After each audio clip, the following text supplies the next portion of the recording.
Politikat e qeverisë për rritjen e të punësuarve kanë dështuar, madje për kryesocialistin Edi Rama të dhënat zyrtare flasin për më shumë se 1 milion të papunë në vend. Gjatë tryezës së organizuar nga Partia Socialiste për programin e punësimit, kreu i opozitës tha se asnjë reformë e servirur nga qeveria e djathtë nuk ka rezultuar e suksesshme për rritjen e numrit të punësuarve.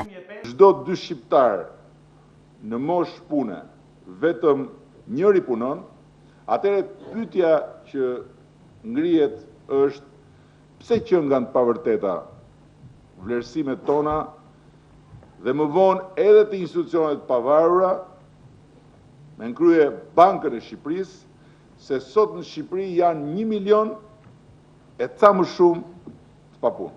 Nga ana tjetër, kreu i Selis Roz tha se programi socialist parashikon 300.000 vende të reja pune, ndërsa sipas tij parashikohet 10 fishimi i financimeve në këtë drejtim.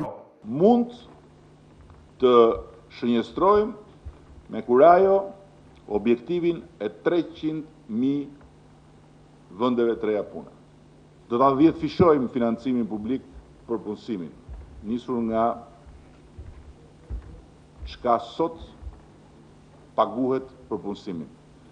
Dhe kjo nuk është një shifër astronomike e paritshme, por është një shifër e mirë kalkuluar brenda gjithë planit të rindërtimit të një modeli të ri ekonomik dhe të një modeli të ri qeverisës.